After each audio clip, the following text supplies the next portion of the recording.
All right, guys. So I was recently notified of this game that's just been released into kind of version 1.0. It was in early access before. It's called Knights of the Crusades, and it's got this campaign aspect to it, as you can see here down below in the images.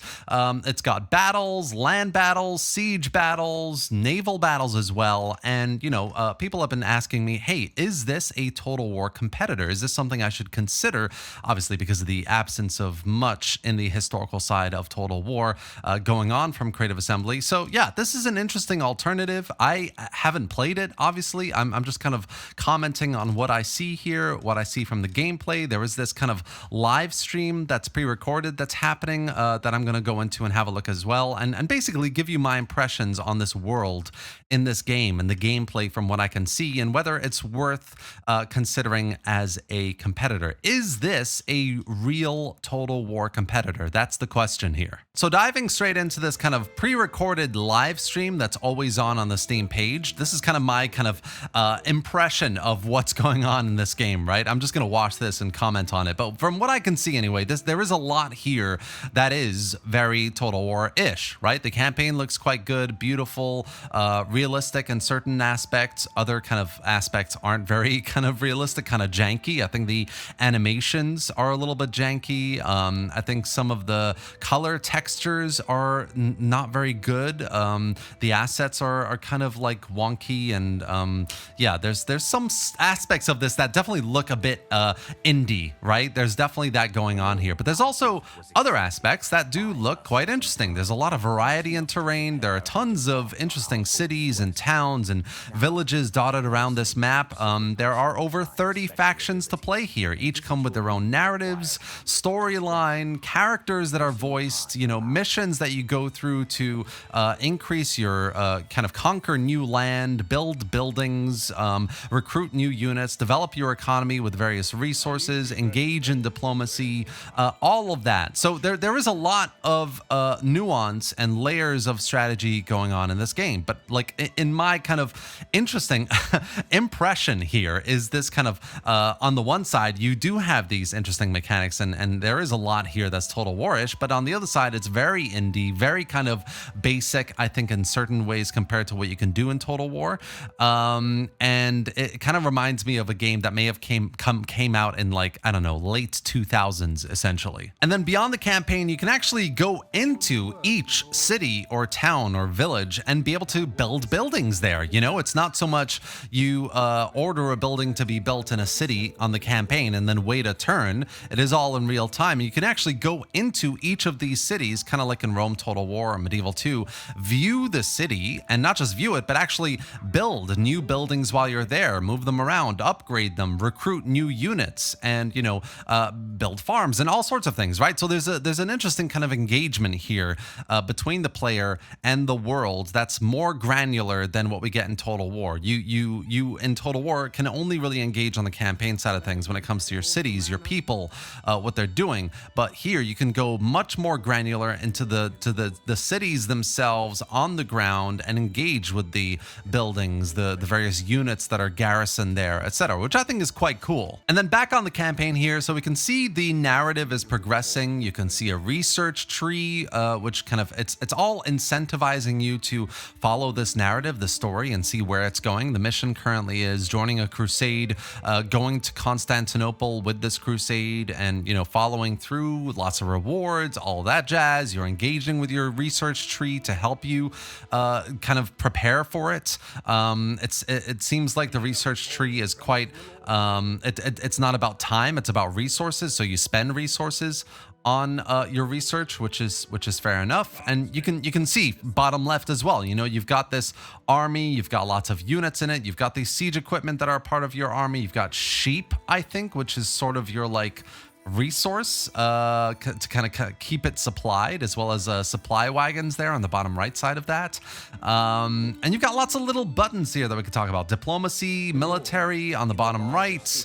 There are like recruit, transfer, rename, disband buttons on the armies. So there's a lot that you can kind of customize with them. You can hire mercenaries as well, as you can see here, different types of mercenaries. You can buy resources or sell resources. So there's clearly a kind of a market market economy going on through this world as well that the player is engaging with. Again, though, I can't really tell whether the AI is engaging with any of this. I can see the AI is kind of moving around. There is that Crusader army that's moving towards Constantinople now as well, which you're kind of joining. But so in that kind of respect, it is kind of very like a Bannerlord, Knights of Honor 2 meets Total War and like Age of Empires on the battle kind of city management side of things as well, in granularity, which is quite interesting. There's a kind of interesting mix of mechanics and player engagement here that you don't normally get in these games that I've just mentioned individually, right? Especially Total War. So it's quite interesting. All right, it's piqued my interest. Okay, let's move on to maybe battle footage now. Okay, so here we are. There's a fight happening navally, which I think is quite interesting. There's a very unique style of naval battles in this game that I haven't really seen in any other game. It's not really like Total War at all. You're not fighting like, or you're at least not starting off very, very separate, fleet versus fleet, right? In this kind of mode, all the fleets have kind of merged and engaged each other already, and there's this battle that's already ensuing that you're essentially a part of. You start on one side of the map, they start on the other side of the map, very kind of like Age of Empires essentially, but the map is made up of loads of ships, and you need to sort of kind of gain ground and defeat the enemy, right? So it's very interesting. I haven't seen this kind of format ever really, and this is going to be interesting to see kind of like how pathfinding works, how all these kind of battle mechanics work, how quickly kind of units route and morale breaks. I'm not really seeing much of a UI when it comes to battles, which is a bit interesting. Usually when you've got kind of games like this, you've got information to tell you stats about your unit, what kind of unit they are, their strengths, their weaknesses, what they're doing morale wise. All I can see really is each of these units has a health bar and like an animated unit card on top of them, which is kind of weird and strange. But yeah, it's quite an interesting format to a naval battle.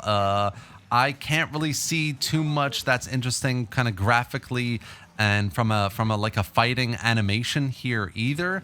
I can see the enemy health bars decreasing really quite quickly as well. So I think battle progression is quite high paced essentially. Which yeah, I mean, I'm not. Oh, and that unit on the left is already breaking. It's literally only been 20 seconds since they've been engaging. So yeah, interesting that we've got cavalry here that's pushing forward on this ship to the infantry, which again is quite funny. Seeing kind of knights on their horses on these ships fighting. I would guarantee these horses would be freaking out and like running away or jumping in the water or stampeding or something. So that's quite funny to see. Yeah, I mean, I'm not gonna lie. Overall, these naval battles look quite weird and janky, and there are these choke points, which is interesting, I guess, strategically, tactically, but there's not really a lot of tactical nuance here. There's not a lot that you can engage with as the player other than attack or step back and retreat or move around, so it doesn't look that interesting, I would say. And then here on the battle side of things, you can see as the player, you can actually prepare for a siege. You can build buildings, walls, towers, gates, as he's doing right there on the left. You can recruit new units, siege equipment. You can build towers, rams, etc. And you've got all these kind of units in position on the defensive side there, the enemy on the walls, getting ready to defend against your attack. So the AI clearly does position itself kind of effectively against you as the player. But it all looks quite basic, I would say, and the animations look super janky. The graphics look very dated, I would say, on the battle side as well. It does look interesting mechanically. I think there are ideas here that Total War hasn't really done at all, or not at least fully developed this way. But kind of visually, it's definitely, I would say, lacking overall. That there are these weird arrows telling you where to siege, where to put your equipment, how to breach the walls and how you get up to the walls with your units and get into the battle inside. Yeah, it's just I'm not that impressed on the battle side of things. I will say though, it definitely looks way more impressive than Knights of Honor 2. Knights of Honor 2 campaign was definitely very interesting mechanically. I think there was a lot there on the campaign side that I really liked. But on the battles, there was no battles really. The battles were very small, not a lot that you can engage with, very basic, and I wasn't very impressed essentially. Here, I get that same kind of impression as well in terms of the campaign is not very developed. It's very narrative and story driven, mission driven, not a lot of player agency, I would say. And on the battle side of things, you kind of get that sense as well, even if the scale is a bit bigger than Knights of Honor 2, but just visually and mechanically, it looks really, really, I would say, basic on its core, its foundation for what you can do versus, something like Total War. There are also some other aspects of this that is quite kind of weird and janky. I mean, you've got this kind of battle raging on, units clearly losing the front line on the walls, but other units inside the camp aren't really reacting at all, which, the AI seems to be very, very passive essentially in this sense. You've also got this kind of cav unit kind of rolling in. Their animations are non-existent, but you've also got a cav unit going up a siege tower, which is super weird to me. So yeah, this kind of very basic battle. I'm sure there are much, much larger battles that you can get into in this game. Just seems a little bit from the late 2000s, not very innovative or interesting to me anyway. I think it's a bit backwards compared to what you can do in Total War right now, especially in mods like MK1212 on Attila, or or any of these vanilla games. Even vanilla is much more advanced than this in Total War, I would say. So yeah, that's kind of my impression of the battles here as well. The last thing I want to mention here, guys, is Knights of the Crusades. It looks like it's the latest game in a series of games that, from what I can tell, haven't really been finished or polished off. There are lots of people who I've read in comments and things like that who have complained, that this is just the latest iteration in a series of games that are all very similar, and that don't really play any differently. And they might be slightly visually more advanced, but mechanically, there's no innovation, there's no progress, there's no fixing of issues that people have talked about in the past. And you can kind of tell, there's another live stream here of a pre-recorded gameplay, and it looks really similar. It looks really, really, really similar. This was released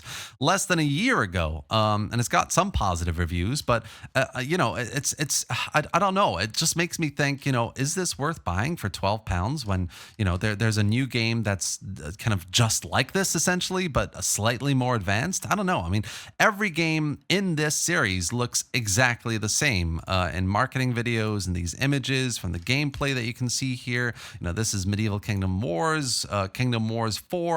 Again, it's got that same kind of marketing kind of style, same campaign map, same UI, exactly the same kind of buttons, and it just doesn't look any different at all, except for some visual progress from game to game, which I don't think is reason enough to be upgrading for like £12 every year or every couple of years, essentially. So that's kind of my kind of other red flag to mention here. It doesn't look all that different to what this new game that's just been released is all about. So that's the kind of the other thing I would mention here in this video. Overall, this is my impression of this game. A lot of you have been asking me, hey, Termy, have you seen this? Knights of the Crusades. It looks like a potential competitor to Total War. Please check it out. Let us know what you think.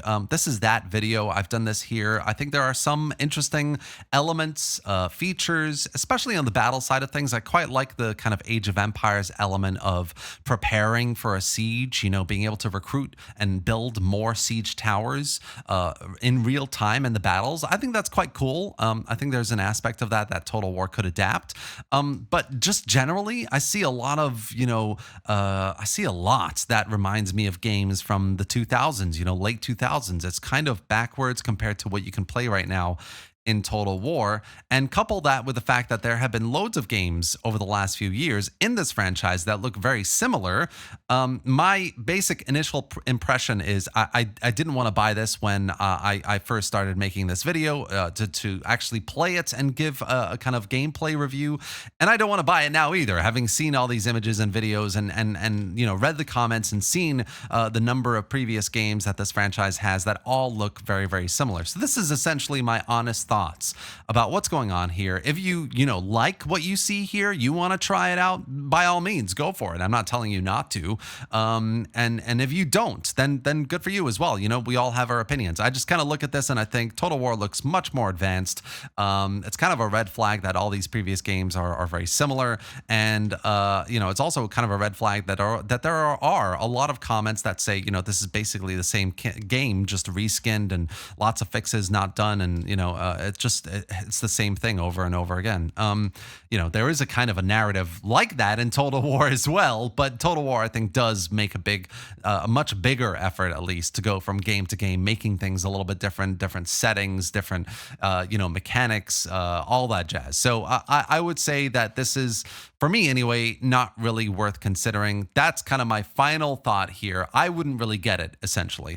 So yeah, that's it for today, guys. I really hope you enjoyed this video and found it informative. If you did, give it a like, drop any thoughts in the comment section below, any questions as well. I'd love to hear what you think about Knights of the Crusades, this kind of franchise of strategy games. Let me know all below in the comment section below, and of course, subscribe to the channel for more videos just like this. Thanks for watching, guys, and I'll see you next time.